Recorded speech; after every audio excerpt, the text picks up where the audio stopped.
어머나? 나나 씨는 유명한 여배우, 가수 출신 여배우인데 누가 나나 씨한테 일방적으로 맞았다는 거예요, 지금 안진용 기자님. 네, 이 주장의 시작은 지난해 11월로 거슬러 올라갑니다. 네? 당시 30대 한 남성은 구리시에 있는 나나 씨의 자택으로 사다리까지 얹어 놓으면서 침입을 했습니다. 어머. 근데 집에 들어갔다가 나나 씨의 어머니랑 마주치자 목을 조른 거죠. 어머. 방에 있던 나나 씨가 나오다가 그걸 보고 이 강도에게 달려들었습니다. 어머. 자, 그리고 몸싸움이 벌어졌는데 이 과정에서 남성이 흉기의 턱 부위를 다쳤다는 거죠. 이 남성은 결국 검거돼 구속 송치됐는데 그 후 이 남성이 주장하는 게 바로 내가 오히려 나나 모녀에게 일방적으로 맞았다라는 주장을 내놓고 있는 겁니다. 얘기 듣고 보니까 이건 뉴스파이트에서 다뤄들었던 사건인데, 아니 박주희 변호사님, 뭐라고 재판장님 앞에서 이 강도가 얘기한 거예요, 그러면? 네, 오늘 이 남성에 대해서 의정부지법 남양주지원에서 첫 재판이 있었는데요. 이 검찰은 이 공소사실로 이 남성은 나나 자택에 흉기를 들고 침입해서 나나 모녀를 위협하고 돈을 요구하는 과정에서 상해를 입혔다, 그러니까 즉 강도 상해를 저질렀다, 이렇게 공소사실로 진술을 했습니다. 아하. 그런데 이 피고인의 변호인은요, 네. 이 피고인은 빈집인 줄 알고 들어갔고 절도만 하려 했을 뿐이지 강치 의도는 없었다. 그러니까 강치라는 거는 폭행이나 협박이 수반되어야 되거든요. 아하. 그리고 또 흉기를 소지하지 않았고 오히려 일방적으로 나나 모녀로부터 구타당했다, 이렇게 주장을 했습니다. 아니 이게 뭐예요? 검찰은 저 강도, 즉 피고인이 흉기를 들고 침입했다, 이렇게 얘기를 하고 있고, 지금 피고인 측, 저 강도 측의 변호인은 흉기를 든 적도 없고 오히려 나나 씨와 나나 씨 어머니라는 사람한테 일방적으로 맞았다. 박성배 변호사님 주장이 완전히 180도 다르잖아요. 이 남성 피고인은 흉기를 들고 가지 않았고 흉기는 나나 집에서 가지고 나온 것이다. 경제적으로 어려운 상태에서 범행했고 발코니 창문이 열려 있어서 빈집인 줄 알았다고 주장했습니다. 단순 절도 의사만 존재하던 상황이라 강도죄가 성립하지 않는다는 취지의 주장입니다. 네. 나나 어머니 목을 조른 사실도 없다. 놀라서 소리를 지르는 나나 어머니를 진정시키기 위해서 어깨를 잡은 것이다.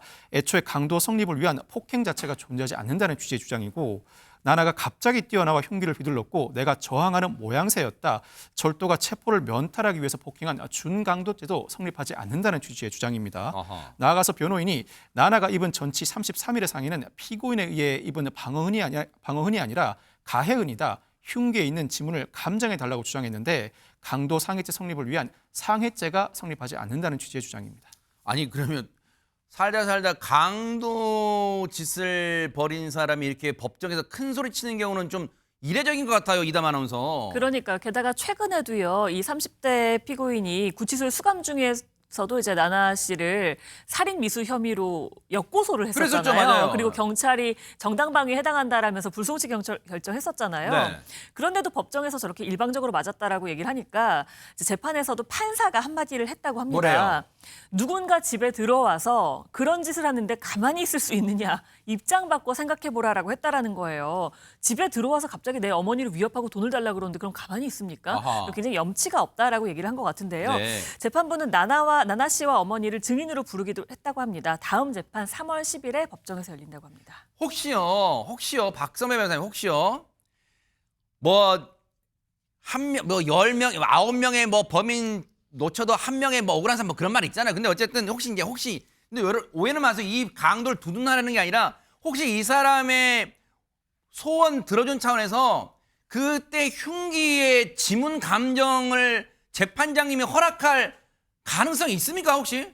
허락할 가능성이 낮아 보이는데 흉기에 있는 지문이 누구의 지문인가에 따라서 공격자와 방어자가 달리 변결될 가능성은 상당히 낮아 보입니다. 재판부가 왜 굳이 지문 감정이 필요한지 재차 성명을 구할 가능성이 상당히 높아 보입니다.